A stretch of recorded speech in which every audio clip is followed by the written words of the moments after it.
ഇന്ന് വരെ നമുക്ക് ആലോചിച്ച് നോക്കും, നമുക്ക് എത്ര പേർക്ക് അറിയാം മൈൻഡ് എവിടെയാണ് ഇരിക്കുന്നത്? നമ്മളെവിടെയാണ്, നമ്മുടെ ഏത് ഭാഗത്താണ് മൈൻഡ് ഇരിക്കുന്നത്? നമ്മുടെ ശരീരത്തിന് മൈൻഡിന് സർജറി ചെയ്യാൻ ആരെങ്കിലും ചെയ്തിട്ട് കണ്ടിട്ടുണ്ടോ? പക്ഷെ മൈൻഡിൻ്റെ സർജറി ചെയ്യാൻ പറ്റും, മൈൻഡിനെ സർജറി ചെയ്യുന്ന ലെവലിലേക്ക് അല്ലെങ്കിൽ ആ ലെവലിലേക്ക് ചേഞ്ച് ചെയ്യാൻ പറ്റുന്ന ആൾക്കാരുണ്ട്. അത് മൈൻഡ് എവിടെയാണ് ഇരിക്കുന്നത്? നമ്മുടെ ശരീരത്തിൻ്റെ ഏത് ഭാഗത്താണ് മൈൻഡ് ഇരിക്കുന്നത്? മൈൻഡിനെ ഇന്ന് വരെ ഡിഫൈൻ ചെയ്യാൻ പറ്റാത്തൊരു കാര്യമാണ്. അതായത് നമ്മുടെ ബ്രെയിനിലേക്ക് കിട്ടിയിരിക്കുന്ന ഡേറ്റാസ് ഒരു എക്സ്റ്റേണൽ എവിടെയോ ഒരു സെർവറിലാണ് ഇത് സ്റ്റോക്ക് ചെയ്യുന്നത്, അപ്പോൾ സ്റ്റോർ ചെയ്യുന്നത്. അപ്പോൾ ഈ സാധനം ഒരു ആവശ്യം വരും. നമ്മൾ തന്നെ ചിന്തിച്ചിട്ടുള്ളൂ, ചില സമയത്ത് വഴി വെച്ച ഒരാളെ കണ്ടു, നമുക്ക് അവരുടെ പേര് ഓർമ്മ വരുന്നില്ല, കുറേ കഴിഞ്ഞ് നമ്മൾ കുറേ ശ്രമിച്ചിട്ട് ഓർമ്മ കിട്ടുന്നില്ല, അല്ലെ അത് കഴിഞ്ഞ് മണിക്കൂറുകൾക്ക് ശേഷം ആ ആൾ ഇന്ന ആളാണെന്ന് പറഞ്ഞ് നമ്മൾ 5 മണിക്കൂർ ശേഷം അല്ല വൈകുന്നേരം ആയിരിക്കും ഓർമ്മ. ഇത് എവിടുന്നാണ് വന്നത്? വേറെ ഏതോ സെർവറിൽ ഇത് സ്റ്റോർ ചെയ്തിട്ടുണ്ട്.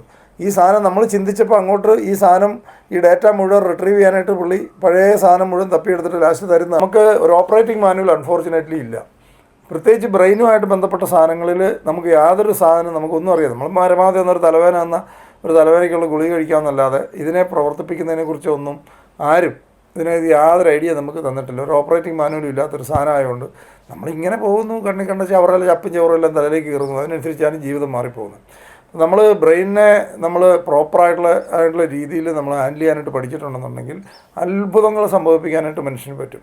ഇപ്പം ഹ്യൂമൻ ബ്രെയിനിൻ്റെ കപ്പാസിറ്റി ഇന്നും കണ്ടുപിടിക്കപ്പെട്ടിട്ടില്ലാത്ത അത്രയും ഇതായിട്ടുള്ളൊരു സാധനമൊക്കെ ഫിറ്റ് ചെയ്തിട്ട് നമ്മളിങ്ങ് വിട്ടിരിക്കുന്നത്. നമ്മൾ എത്ര നിരുത്തരവാദപരമായിട്ടാണ് ജീവിക്കുന്നുള്ള കാര്യം ഒന്ന് ആലോചിച്ച് നോക്കുക. നമ്മളെ ഒരു സൃഷ്ടാവിനോട് യാതൊരു റെസ്പെക്റ്റും ഇല്ലാതെയാണ് പല നല്ല ശതമാനം ആൾക്കാർ നമ്മൾ ജീവിക്കുന്നത്. അത്ര പൊട്ടൻഷ്യലുള്ള ഒരു ഡിവൈസൊക്കെ നമ്മുടെ ശരീരത്തിൽ ഫിറ്റ് ചെയ്ത് വിട്ടിട്ട് ഒരു ഓർഗനൊക്കെ ഫിറ്റ് ചെയ്ത് വിട്ടിട്ട് അതിനെയൊക്കെ നമ്മൾ എത്ര കെയർലെസ് ആയിട്ട് ഇപ്പോൾ ആലോചിച്ച് പല ആൾക്കാരും മൊബൈലിൽ സെർച്ച് ചെയ്യുമ്പോൾ നിങ്ങളിപ്പോൾ രാഷ്ട്രീയ പോസ്റ്റുകൾ നോക്കുന്ന ഒരാളാണെന്ന് വിചാരിക്കുക.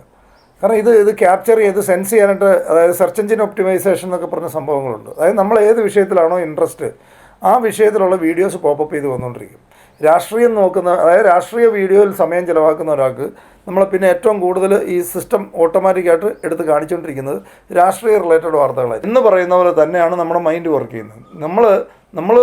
നമ്മൾ എന്താണോ ചിന്തിക്കുന്നത് നമ്മൾ അത് തന്നെ ശരി വെക്കുന്ന വാർത്തകൾ വന്നുകൊണ്ടേയിരിക്കും. നമ്മൾ വിചാരിക്കുകയാണ് നമ്മൾ ഫെയിലിയറാണ് എന്ന് വിചാരിക്കുന്നുണ്ടെങ്കിൽ നമ്മൾ ഫെയിലിയർ ആണെന്ന് സ്ഥിരീകരിക്കാനുള്ള വാർത്തകൾ കയറി വന്നുകൊണ്ടിരിക്കും. ഈ സെർച്ച് എഞ്ചിൻ ഒപ്റ്റിമൈസേഷൻ എന്ന് പറഞ്ഞാൽ ഓൾറെഡി നേരത്തെ തന്നെ നമ്മളെ സൃഷ്ടിച്ചിരിക്കുന്ന ആൾ ഫിറ്റ് ചെയ്ത് വിട്ടിരിക്കുന്നതാണ്. കാരണം നമ്മൾ ചിന്തിക്കുന്ന നമ്മൾക്കിഷ്ടമുള്ള സാധനത്തിലേക്ക് അത് കാണിച്ചുകൊണ്ടിരിക്കും, അത് ഉറപ്പിച്ചുകൊണ്ടിരിക്കും. നമ്മുടെ വിശ്വാസം ഇതാണ്, ഓക്കെ, ആ വിശ്വാസത്തിനെ കുറച്ചുകൂടെ സ്ഥിരീകരിക്കാനുള്ള വാർത്തകൾ നമുക്ക് തന്നുകൊണ്ടേയിരിക്കും. അപ്പോൾ നമ്മൾ അതായി മാറും. നമ്മൾ ആ ചിന്തിച്ച സാധനം, അതാണ് ഈ തഥാസ്തു എന്ന് പറയുന്നത്. ഈ തഥാസ്തു എന്ന് പറയുന്നത് നമ്മൾ നിങ്ങൾ എന്താണോ ചിന്തിക്കുന്നത് അതായി മാറട്ടെ എന്നാണ്. അതാണ് തഥാസ്തു എന്ന് പറഞ്ഞതിൻ്റെ അർത്ഥം. നിങ്ങൾ എന്താണോ ചിന്തിക്കുന്നത്, നിങ്ങൾ എന്താണോ പറയുന്നത്, നിങ്ങളതായി മാറും. അതായത് നമ്മൾ ചിന്തിക്കുന്ന കാര്യങ്ങൾ എന്താണോ അതിനായിട്ടുള്ള റിലേറ്റുള്ള വാർത്തകളെ പോയി ക്യാപ്ചർ ചെയ്ത് ഒരു ആൾക്കൂട്ടത്തിന് ഉള്ള ഒരു ഉത്സവപ്പറമ്പിലോ പള്ളി പെരുന്നാളിനോ പോയി നിൽക്കുകയെന്ന് വിചാരിക്കുക. നിങ്ങൾ അവിടെ ചെല്ലുമ്പോൾ നമ്മൾ ആദ്യം സാധാരണ നോക്കുന്നത് അവിടെ നമുക്ക് പരിചയമുള്ള ആരെങ്കിലും ഉണ്ടോ. നമ്മളെവിടെ ചെന്നാലും ഏത് ക്രൗഡിൽ ചെന്നാലും കല്യാണത്തിന് പോയാലും ഒക്കെ നോക്കും. കറക്റ്റ് നമുക്ക് പരിചയമുള്ള ഒരാൾ ചിലപ്പോൾ അവിടെ കാണുള്ളൂ, അങ്ങേരിലേക്ക് വളരെ പെട്ടെന്ന് എത്തിച്ചേരുന്ന കാണാൻ പറ്റും. കാരണം ഇത് എത്തിക്കാനായിട്ടുള്ള അത്ര പവർഫുള്ളായിട്ടുള്ള സാധനമാണ് നമ്മളിലൊക്കെ ഇരിക്കുന്നത്. നമ്മുടെ ബ്രെയിൻ്റെയൊക്കെ കപ്പാസിറ്റി എന്ന് പറഞ്ഞാൽ അത്ര ആ കറക്റ്റ് നമ്മൾ ഉദ്ദേശിക്കുന്ന നമ്മൾ ഇന്നലെ വൈകുന്നേരം വരെ ഒന്നിച്ച് കണ്ട ആൾ അവിടെ ഉണ്ടെങ്കിൽ ആ ആളിലേക്ക് എത്ര ഫാസ്റ്റായിട്ട് നമ്മൾ കണക്ട് ചെയ്യുമെന്നറിയോ. ഇതാണ് മൈൻഡിൻ്റെ പവർ.